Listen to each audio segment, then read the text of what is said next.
Hello and welcome to Refiner's Fire. My name is Peter Blute. I'm the Executive Director here at YCP. We are thrilled to have you back here with us, where we talk about faith and work, all things about our Catholic faith, how we integrate it with our work, and we interview inspiring Catholic executives in all different sectors who can share with us some of their experience, some of what they've learned about growing in their faith, becoming exceptional professionals, and weaving those things together. So I'm really excited today to have our guest here, Elizabeth Bryant. Elizabeth is a Senior Vice President and Chief People Officer at Southwest Airlines, mother of four almost young adult. Yep. Some are young adult children. 3 of them are. Yep. Yeah, and so we're really excited to have you here. Thank you so much for joining. Well, Peter, thank you so much for having me. I'm truly honored to be here, and I'm just thrilled about the conversation. Yeah. So back in the day, 2017, 2018, you were speaker at YCP. I was, yes. In the earlier years of YCP Dallas here when we were just starting to grow, and that's where you and I first met. And YCP and your work has continued to grow as well. But before we talk a little bit about that, maybe you can just take us back and give us just a little bit of your story, how your faith has developed over time and your professional life as well. So I was born and raised in San Francisco, Bay Area, and I'm a cradle Catholic, which I'm sure many of your listeners are as well. So Irish Catholic upbringing, very traditional, lots of expectations around keeping that Catholic faith at the center. And so I was born and raised with that, and it has certainly been my true north as I've lived my life, whether it is working in the community, my family, as well as my work. Obviously, faith is not something you talk outwardly about in the workplace, but it certainly is something that I live through, and people can see, hopefully, in my behaviors. I think when you consider the role that faith has as you grow professionally, your career has ups and downs and ebbs and flows, and you'll take 2 steps forward to take 3 steps back. And I think it is that consistent faith that there is a path and there is a place and there is a gift that we all have. And there is a time that God is going to call us to share that gift. And that has always truly been my perspective. Yeah, that's beautiful. And would you say your faith, has it been kind of consistently important in your life? And what is that ebb and flow looked like if you've had that experience? I mean, I would say it's always been. My husband was not Catholic when we met, and in fact, he was never baptized. He wasn't raised with religion at all. And it was something that we talked a lot about before we were married. He went through RCIA before our wedding day, and we've raised our children Catholic, and it's certainly been critical for us. I think I don't believe my faith has ever really wavered. It is certainly in moments of stress or loss or challenge, it certainly calls on you to dig deep and rely on your faith. Right. And that is something that my husband and I continue to work together and work with our parish and hopefully grow our children to understand that too. Yeah, that's beautiful. And on the professional side, you've reached kind of the terminal point, right, in leadership at Southwest Airlines. Tell us a little bit about that journey. It's, almost 25 years. I know. It's actually hard to say that out loud. Especially your listeners are like, I can't imagine being somewhere for 25 years. And I couldn't either. So when I came to Southwest, honestly, I was just out of graduate school. I just needed some work experience. I took the job in order to gain some experience to go and find another job. And so it absolutely was temporary, especially moving to Dallas. I had no experience with Dallas. So you came here for the job? For the job. Oh, okay. Yeah. Wow. My family thought I was insane. I think my mother-in-law and my mother had a bet how long we were going to last in Dallas, which actually is why I think we stayed so long, to just prove them wrong, because it was a tough transition. Hopefully you got your cut of the bet. Yeah, absolutely. I think at the end of the day, it was a a win. But Dallas was hard to move to. We didn't have any family. We didn't have any friends. But Southwest offered an opportunity to learn. I had anticipated going for my PhD and teaching academia, and I stopped at my master's to gain some experience. And Southwest was an opportunity to work in the corporate training organization. And so I thought I could do some education in corporate America that would give me some good experience if I decide to go back to school. So I started really teaching new hire classes and bringing in employees that were ground operations and would load our aircrafts or welcome our customers or our flight attendants. And so I started there and then moved into leadership. And I remember when I first took that leadership step, it wasn't something that I wanted. It was something my leader wanted for me.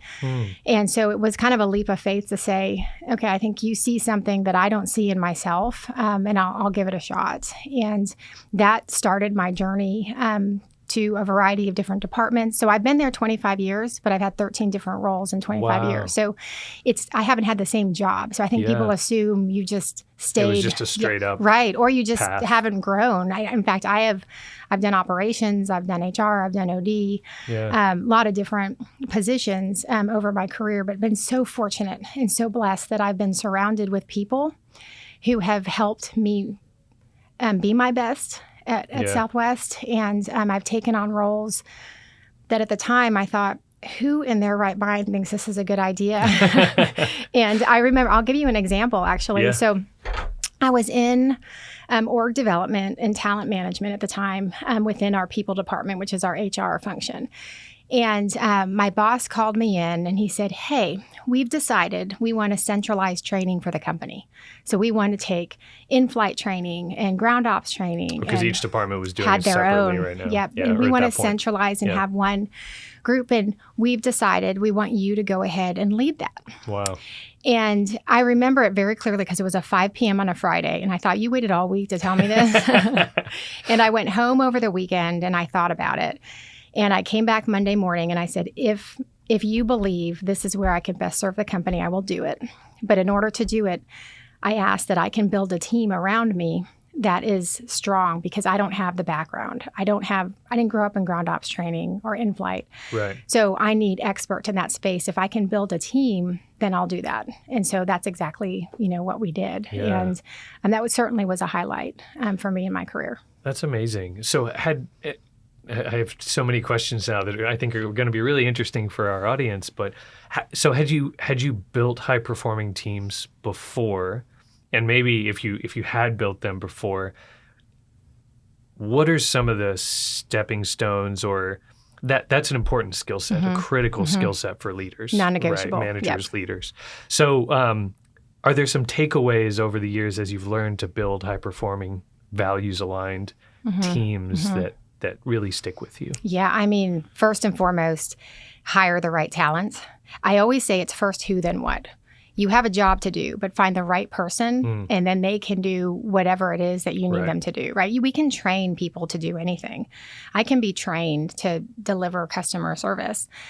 You can't train me how to want to do that.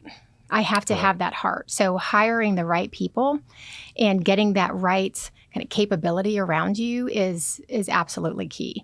I've seen leaders in the past think they were being kind by they didn't have a high performing team, but they didn't want to tell them the truth because they didn't want to hurt. That's actually not kindness.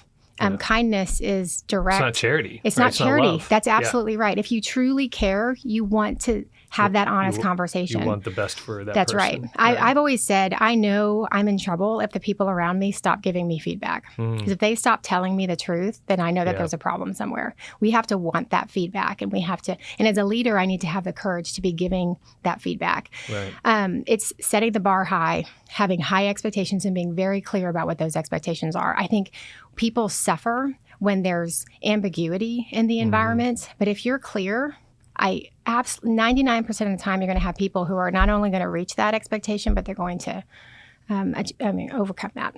Yeah. Yeah, and I think people, I mean, I've seen it, you've seen it, people rise to the level of Absolutely. expectations, right? Or they're not the right fit. That's right. And they're Yeah. set to succeed somewhere else. Right. And But how what can we is- help them to do that? You're absolutely Yeah. right. And what is absolutely true is people live up to the expectations that you set for them. Yeah. If you don't have high expectations, then you're going to get the bar that Right. you've set, right? And if it's not a fit, then you absolutely have the conversation. It's not a win for someone to be in a role they're not successful. Right. So by you having a conversation and moving them somewhere that they could be is actually a win for everybody. Yeah. Yeah, I think this is really interesting as we think about our audience's early career, right? Coming out of school, you're in your 20s, early 30s, and how they can be proactive to ask good questions about expectations. You know, True. some Yep. leaders are better at setting expectations than others, but it's also incumbent on the employee, the direct report, to be able to step up Definitely. and say, "Do you mind clarifying?" Right? Definitely. Like, tell me what. Love that. One of my teammates asked me a question, which I was really blown away. It was actually 3 questions just a couple weeks ago, and he said, "What do you believe the number one goal is for YCP this year? What does the board believe the number one goal is, YCP's board? And then in my role, he's a regional chapter manager. He said, in my role, what do you think the biggest contribution is that we as RCMs can make to the organization, right? So that was a setting expectations conversation that he prompted, which was really cool. I love that question. So maybe you can speak to that a little bit from the employee side, like what Right. you see that you really appreciate employees doing to help establish expectations, clarify, reach Right. a little bit. Right. You know, it's a great question because I think it is up to the leader to create the environment, but it's not the leader's responsibility to do all of it. It's a teamwork. It is a partnership. And I think when I think about my team members who have really contributed, they contribute in a number of different ways. And one is by asking clarifying questions, Yep. asking for opportunity, asking for feedback. Everybody's busy. And I know, if my boss doesn't give me feedback, it's not because he doesn't care about me, but it's because he's busy. So I'll go to him and say, hey, remember that meeting that we had last week? What feedback do you have on me about how that went? And I'll seek that out. And he's Yeah, happy to give I it. love But it's my responsibility to ask as much as it's his responsibility to provide that. So I do think it's really important. I think people can take charge of your own career and don't wait for things to happen. Go after it. And I think if I would have asked myself, my 22-year-old self, what do you want to do when you're older? I absolutely never would have thought I want to be senior vice president and chief people officer. That was not on my bingo card. But I don't know why. And so I try to encourage young people coming out of college, what do you want to do? And what are you going to do to get there? And what do you want? What do you want? Yeah. Yeah. Yeah, and I think it's one of the gifts actually of our younger generation that I'm seeing as they're coming into the workplace. They're not afraid to say what they want, and they're very adaptable, and they're willing to learn new things. So I think this new generation coming to the workplace is really actually very exciting. Yeah, that was actually a perfect lead into the question. You already sort of answered it for me. What do you see the strengths of this next generation? I guess Gen Z, we can say. And then my kids, Gen Alpha, coming right after that, right? But what, maybe speak a little bit more to that strength of knowing what you want, or knowing what you're interested in, or knowing what you need. How does that then help you as the leader of people, across the organization to better support the growth of individuals? But also, what do you think it is about this generation? Like, what's your sense of why they have more clarity, perhaps? If in fact I'm understanding you correctly. I absolutely think that there's more clarity there. There's more clarity. There's a more emotional intelligence at a young age. And I don't know if it's just the access to information. It's so different than it was when I was coming out of college, right? They have the whole world at their fingertips. So they know what's available, they know what they know, and they know what they don't know. So some of that, is knowing what your blind spots are. I mean, that's a huge gift. And I think that many young people know that today. And there's a courage component and a curiosity that I think are two qualities that this generation has. Courage to ask. So last night, my daughter, so she's 21, and she's a student at Boston College, and she's on the pre-vet track, and she has been turned down from veterinarian clinic, one after the other. She just needs experience in order to apply for vet school. She needs a minimum of 500 hours to even submit an application. Nobody will hire her. So last night, she's doing it again. She's like, I'm sending out my resumes and I'm going to call. And she's not taking no for an answer or no response for an answer. So there's a courage piece there that she's not going to give up. And the second is that curiosity. And I see that across the board. Can I learn more? Is there something that I don't know? It's the asking of the questions that I see. And that, to me, if you remain curious in your career, you will never stop growing. Yeah.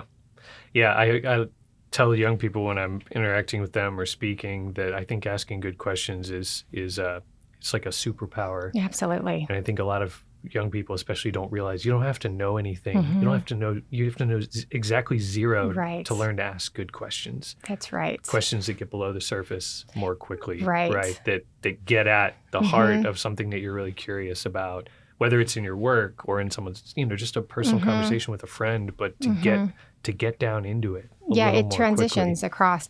Yeah. So I think in order to be curious, to ask the right questions, you have to be a really good listener. And listening isn't just hearing, as you know, right? It's truly listening to people and reading the whole. I don't know. I think you're very good at reading nonverbals, from what I have sensed from you, and I think that's part of it too. It's being able not just to hear the message, but to see how it's being delivered, to understand the essence of the message, and that listening, I think, helps to drive the right questions. Yeah, and that people can hone that skill. I agree. Yeah. Yeah. And we asking can all for work feedback on it. helps a lot. Yeah, absolutely. Yeah. So 25 years, right? I mean, I've been in this with YCP or 12 years, you have, right? So I know. On the path here, most of my peers have changed jobs, many times in that period. Tell me a little bit about what you think has been valuable, exciting, important about building something for more than 2 decades in one place, despite all the changes within the company, the moves in the company, and the company changing itself. Just thinking about what it's like to stay somewhere and build something long term, because I think some of us are called to do that, right? And how do you discern or think about those moments when maybe if there's been a moment, I would imagine there's been moments you've considered, is this still where I'm called to be? There certainly have been for me as well. Yeah. What does that moment look like? And how did you step into that? Think about it, pray about it. Maybe you could tell us a little bit about that. Yeah, great questions. That I think, Southwest, what's been such a gift and a blessing to me, it's an organization that shares my personal values. So there is a belief that we want to care about each other. We want to take care of one another and our customer. We are there as leaders to serve people. That fundamental belief is in alignment with my Catholic upbringing. What's a little different, Southwest versus other companies, there's a third component there, a final component, which is about when we want to have fun along the way. So it's just kind of fun to be around people that want to have fun at work, right? We spend so much time there. Might as well enjoy the journey. So let's take the job seriously, but not ourselves seriously. And so there are a lot of laughs. So you make a mistake and you can laugh at it. And there's a lot of grace and forgiveness. And so as I think about staying at one place for a long time, the reason I've been called time and time again to stay at Southwest is because there is a deep fundamental connection with what I believe and then the work that Southwest Airlines is doing. I believe we're changing people's lives. And that sounds a little dramatic, but that's what leadership is. My role in particular is about bringing in people to Southwest Airlines who share those beliefs.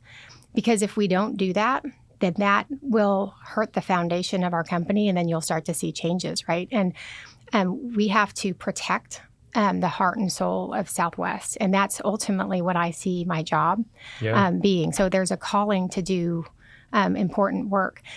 years ago, so Herb Kelleher was the founder of Southwest Airlines, and Colleen Barrett was, at the time when Southwest was first founded, she was his corporate secretary. Right. He was an attorney, and they both obviously grew with Southwest, and she became the president of Southwest, and he obviously CEO and chairman of the board. I was younger in my career, and they started meeting with me quarterly. Wow. And they would invite me to lunch, and the purpose of that lunch was not to ask me questions about what's happening or what I'm working on.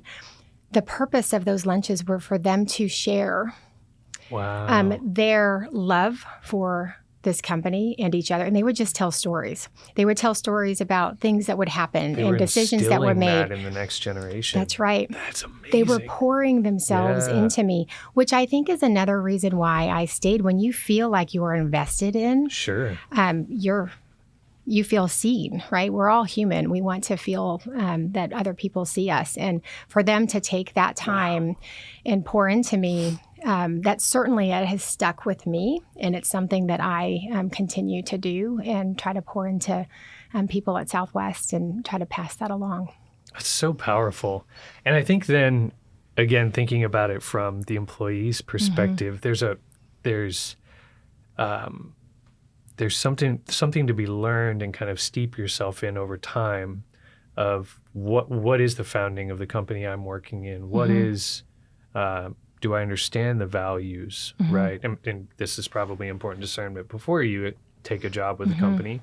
But even once you get there, how do you really lean into that so that you help to then be someone who's building up the fabric of that culture and not someone who's just benefiting from that culture.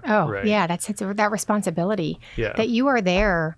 Each of us take a position or a role, or we're participating in an organization, not just to be there to do a job. It's to partner to make the organization better, right? So it's certainly it's a higher responsibility, I think, to look at your role that way. But before you work for an organization, you can look at their values and you can say, is this company going to align with who I am?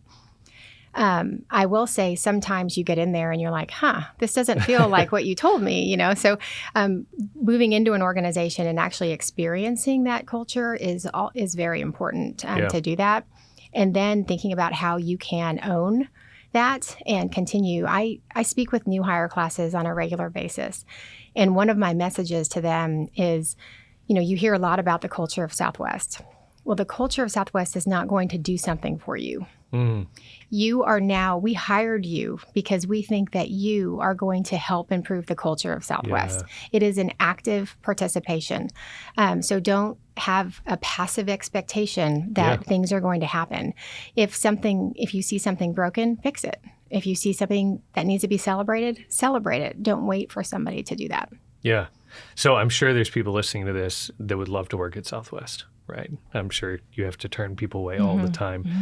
Is there one first thing that Southwest looks for, that you train your team to look for, that's an absolute non-negotiable as a starting place? It is. I mean, a desire to deliver outstanding hospitality. So I can train you. I alluded to this earlier. Peter, you can come to a customer service class at Southwest and you can learn everything that we expect. The day that you are serving our customers, if you don't naturally want to smile when someone walks towards you, it doesn't matter what I told you in training. Yeah. So you have to genuinely want to care, to talk, to take care of other people. I had a supervisor in my class once, and he was in the operation or in my office once, and he was complaining. And I sat back and I listened to all the things that were bothering him. And it was a very emotional conversation because he was trying to determine what are his next steps. And at the end of the conversation, I said, let me ask you, do you like people? Do you like being around people? Because it sounds like you don't. And if you don't, then this is not the job for you, because leadership is about helping other people reach their potential. Exactly. It is about giving them grace. It is about meeting them where they are. If that feels hard for you, then this isn't the role. And he ultimately left the company. And it was the right decision for both of us. for that decision to be. He's happier where he is. We've stayed in touch, and he's not in a leadership role, and he shouldn't have been. Yeah. Well, it's such a testament to how a leader should think about coaching, supporting, listening the teammates, because your direct reports, because there's moments when you have to kind of interpret what you're hearing or be able to reflect back, maybe is a better way, what you're hearing, and then be able to help them perhaps have an insight sometimes that they may not quite realize themselves. That's right. Right. Yes, that's really well said. Yeah, thank you. I'm thinking about your family, right? I mean, you've been in a very high profile, I imagine, very, very stressful. You have an immense amount of responsibilities. You led through COVID, right? There was probably a lot of tension there, thinking about ambition and prestige, which are very good things when well ordered, and your family and the needs of your family and your marriage as well. What was it like over the years going through that, especially with young kids and a younger marriage, and you and your husband are both at Southwest. We are. So yes. I mean, that's a unique dynamic as well. But how did you seek to balance? Probably isn't the right word, because you kind of have to give everything where you are at that moment. But how did you think about that, and what did that evolution look like as you just learned about bringing those things into harmony? Well, thanks for the question, because I think it's something that probably all of your listeners have thought about or in the middle of trying to battle through. Because you're right. I don't think balance is the right word. Harmony, just things trying to work together. It is, I remember a leader one time telling me, you can't have it all. And I wasn't really sure how to interpret that. What is all? I'm not sure what that means. But I love what I do. I love working.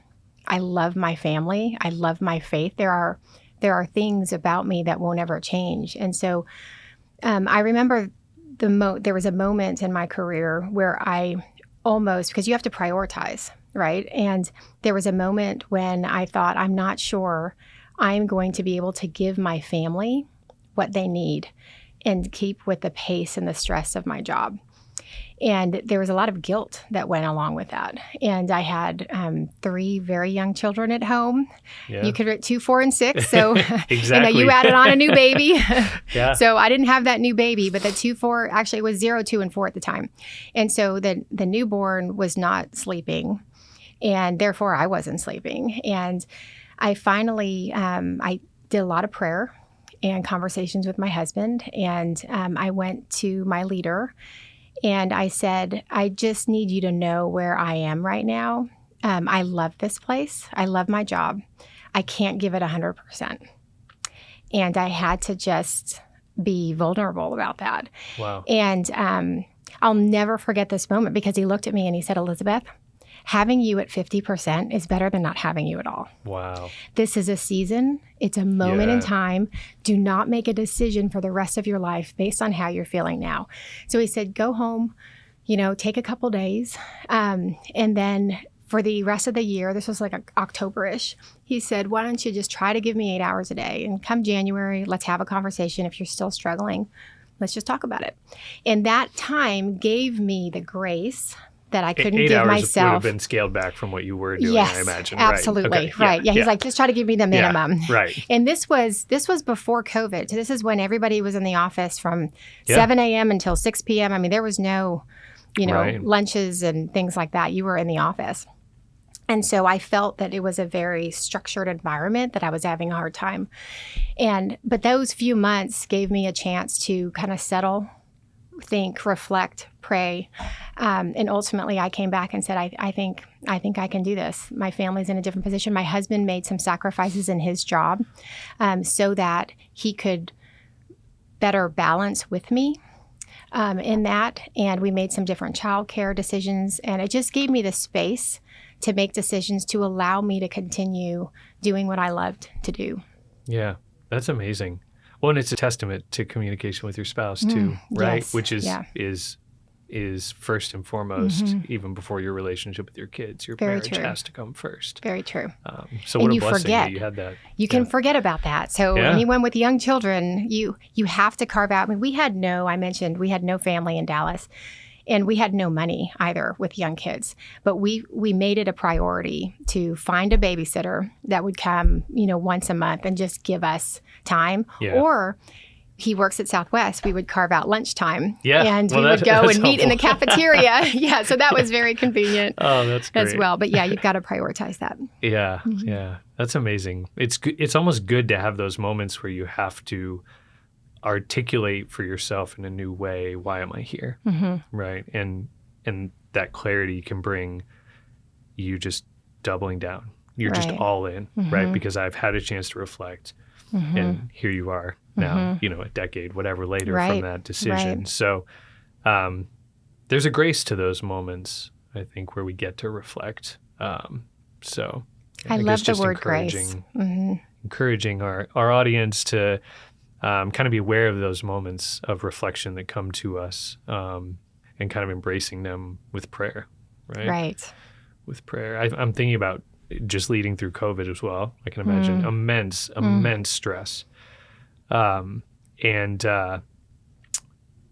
how did your faith life, your spiritual life support you, or what did it evolve, or what role did it play in the midst of those few years, especially the most difficult years? I think the chaos of COVID, particularly from an airline, I mean, everything stopped for us. Yeah. We went from a very busy operation to we didn't have any customers showing up at the airport. And that had obviously a tremendous impact on our employees and then the indirect employee population as well. But through the chaos, I think my faith is where I look to quiet the noise. And I seek reflection on how I am feeling, what I need to change in myself, how I can show up to be the best servant that I can at a time for people and what they need in that moment. And I had a prayer through COVID. I spent more time, I think, in Mass in the early mornings during that period of time, just to find that quietness, because it's very easy to get caught up in the noise, and there will always be chaos. I mean, pick a moment. It could be COVID. It could be, a downsizing of an organization. It could be just a massive change coming into the organization. It could be, change in administration. I mean, pick a moment and you'll find chaos. It's how you carve out that quiet moment to reflect, because obviously that's when God talks to you. Right. So if you don't quiet the moment, you won't be able to hear. Yeah. So where does how do we think about solitude and the moments that we need to carve out, right? To have that silence when God can really speak to us, even if we're not quite sure what to say or That's right. how to respond, right? It sounds like It's that just silence listening. is necessary. It is. It's uncomfortable. It is for me anyway. I don't know. I think for most of us, especially in the world we live in now, that's so frenetic, right? And it's so easy to always have something on, in our head, even if it's not, something audible. But I think it's easy I hear to that avoid. often from great leaders, is that they find time to carve out, right, for their prayer life, which I think is so necessary. Yeah. It is easier, I think, to not do it, because being distracted means you don't have to face some difficulties. Right. And by quieting the noise, you have to face that head on. But the good news is, God is with you. So, yeah. Yeah. I love that. Amen. I'm thinking about the industry that you've been in for so many years. I mean, you've been in different parts of the company, but you've, I think, especially doubled down in people, right? Organizational health, HR function. I'm sure we have a lot of people that are either in that function or interested in getting into that sector. But it's gone through a lot of changes, Sure. right? I mean, you brought Yeah. up just the in-person work versus work from home culture now, right? Which is probably one of the more black and white changes that have happened. There's a lot of other things that have happened since Definitely. COVID and a lot of other changes in technology, et cetera. So you're really on the front lines thinking about this for an extremely large organization. How many employees? 70,000. 70,000 employees, right? So people that are either interested in getting into this space, regardless of the company, but that space, and then, or people that are in that space and really want to continue to contribute a higher level of value or grow their responsibilities and their skill sets there. What are some of the most important things that you're thinking about as a leader of people in an organization that large, given the trends that you're aware of right now? Yeah, so it is a really interesting time in human resources. I mean, you look back, and I would say HR of the past was, somewhat transactional, in hiring and payroll and performance management and some of those things. It has evolved to a much more strategic role.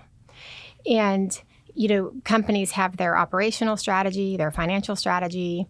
The people strategy is equally as important. And it's critical for people, HR, to have a seat at that table in order to drive decisions that balance each area of the business with the heart and soul of our employees. And that's how my role has evolved. When you think about COVID, that was a time that every single airline was laying off employees because we didn't need employees. Southwest, we found a way not to do that in that moment. And it was because we were at the table to say, here are the options. There are other ways that we can think about this. We don't have to do a layoff. And so we did. We were the only airline that didn't do that. And I think there are things that I think about now that my predecessor probably did not. One of them is protection. So think about that. So how do we make sure that our campus is safe? Right. That our employees are safe? That's something that I spend a lot of time now working with our corporate security and our safety, just thinking overall about it. It wouldn't be an HR role of the past, right? Sure. But if you think about protecting our employees, that is critical. As you think about how AI is going to be entering the workplace, also another place that I'm spending a lot of time, that will change the face of the workforce. There's no question about that. The question is how. And then from a Southwest perspective, how are we going to manage those changes for our employees? Yeah. What is that program? What is that approach that we are going to take? So as positions in the future look different, how do we upskill? How do we set the expectations? How do we create an environment where people can move? There are roles that may not look the same. So let's get ahead of that. So that's a big part of my role right now, is trying to understand those trends and how we're going to support our people through that. Yeah. There's a lot of change happening very, very rapidly. And also, in the midst of all that, you're also leading through some of the changes that people have seen in the news, and some of the decisions that have been made. But I imagine that the people strategy was aligned with that as well. But being a manager who can adapt, being a leader who can adapt, and I can imagine that you're applying similar concepts that you've learned over your career into different change management moments, right? So would you say there's things that you learned going through the challenges of the COVID period that you can now think about as Southwest makes some of these shifts and adapts to what the next phase of the organization looks like? It's, so the last 2 years, I will say, has been transformative for us as an organization. And we have made some changes in how we've done things in the past. So if you back up, there's been kind of a drumbeat of things that have happened, whether it's the MAX grounding in 2019 and 18, COVID. You probably heard we had an operational disruption at Christmas time in 22, and then we had an activist investor come into our stock about a year and a half ago. So all of those things have led to a change in how we do our business. And a lot of goodness has come out of that. So certainly stress has come from that. But it has forced us, and our CEO would say, we had Elliott 1.0, which was the storm of 22, and we had the investor Elliott. So Elliott 1 and Elliott 2. So both Elliots, he would say, have been really good for Southwest because it has forced us to get better faster. Yeah. We have a better product. We have a stronger operation. We have a stronger balance sheet. We have rolled out initiatives in the past year and a half that were planned for 5 years. Whoa. So we've done all the things. Southwest had a long-term strategy to do things like assigned seating, but we moved on it quicker than we would have. So Bob Jordan, our CEO, he sat at an investor day in 24 and laid out a series of initiatives. 6 months later, he went to the JP Morgan conference in New York and laid out additional initiatives. We did all of them. And they've worked really well. Now, there's been a lot of change within that was difficult. So I mentioned we didn't have a layoff during COVID. We did have a reduction in force last year, and it was in our indirect space.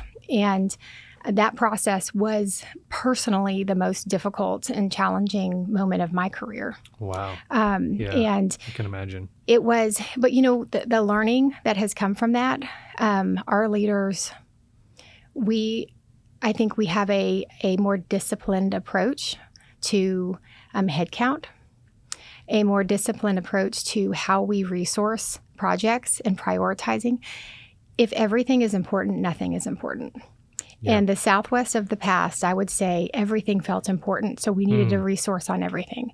Now we've gotten really good at saying what really matters, where do we put the resources there, and then we can pace other things, and we don't try to do all of it at the same time. Yeah. Yeah, that's amazing. Well, thank you for sharing all of that. I mean, I think it's really interesting from just from an organizational perspective to see that thought process, but also to imagine the leadership required in those moments. And also just to think about bringing along 70,000 employees to understand that. I mean, that's an immense task before even making any decisions to figure out how to communicate that and invite everyone to kind of understand why these decisions are being made. So that's really powerful. That's really powerful. Yeah, communication. That's so important. I'm glad you brought that up. I think my leadership style, what I try to do every day is communicate clearly, authentically, transparently. There should be no question as to why we're doing something. So people will hear me say the same thing over and over again because we've got to drive, here are the priorities, and there should not be a question about what we're doing. And I always try to explain the why. I think that's important too, not just what we're doing, but why we're doing it. And you can't engage hearts and minds if there's not a reason for the calling. Yeah, absolutely. And people need a lot of reminders. We need a lot of reminders, right? We do. Very true. So as we wrap up here, I'm curious, our last question here, one last piece of guidance, advice, final thought for early career Catholic professionals just getting started. They're wanting to grow in their faith, understand how that faith is integrated into their work, and also seeking just to work in and on great things, right? What would you tell someone coming out of college today in this economic environment, in this culture today? What do you think is one or maybe a couple of the most important things that they should really be focused on, right? Much like you and Southwest Airlines are focusing your efforts and your resources. I think first, you're perfect, believing that you are perfect the way you are. And God has a plan for you, and having some trust and some faith that is going to be okay. If you're like me, I'm always trying to fix the things that are wrong and wrong with me. And I certainly felt that way coming out of college. But trust that you are perfect the way you are. There's imposter syndrome that tends to creep in people's career. Just wait until they find out, or what am I doing here? Who thought it was a good idea, right? We all have those. Oh, yeah. And so believe in those moments that you are there because that is part of the plan. Yeah. And from a step and something that people can do, seek a mentor. We should all have mentors, and not just one or two. We should have multiple mentors all the time. I can pick up the phone and call somebody about almost any topic because there are people that I trust that are better at things than I am, that I will seek their guidance. Yeah. And I think we should always have people that we are asking for counsel, asking for advice, and those people need to be people that will tell you the truth. Yes, I will be honest with you, right? That candor is so important. Well, that's a perfect segue into mentioning our mentorship program that we have here. We're continuing to grow an exceptional list of Catholic executives who want to pour into the next generation, role models like you that are really excited about helping young people up to that next step and guiding them. And so we've actually just launched a program called Journey to Becoming a Leader Worth Following. And we've got a book that goes alongside it to kind of guide the conversation, not a strict structure, but really how to develop virtue in the workplace is the focal point. So we're excited to continue growing that because we believe too that is perhaps the first or the second most important thing after faith, instilling a deeper desire and love for Christ and a relationship with him, that people are going to be surrounded by the right relationships when they're making these crucial decisions in their life. So for those who think having a mentor sounds great, where do I go and what do I do? Being a YCP member is really all you need to do. And we have a growing list of Catholic execs that are excited to pour into you.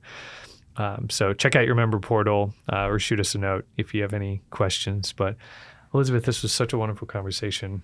Very grateful for you joining us today and sharing so much. Yeah, Peter, I loved it. Thank you for having me. And to all of your members, thank you and best of luck. And it was truly a wonderful experience to just have a wonderful chat with you today. Thanks for having me. Terrific. Well, thank you guys. We'll see you soon on another episode or at your YCP events in your cities across the country. Also, if you've been watching social media, you may have just seen last night we launched our YCP Grand Rapids chapter number 44, which is hard to believe. It's come a long way. Long way. Yeah, congratulations. Thank you. So YCP is in Western Michigan now. Tell your friends if they're in the area and check out our conference, check out all the things going on at YCP. St. Joseph the Worker, pray for us. Thank you. Thank you.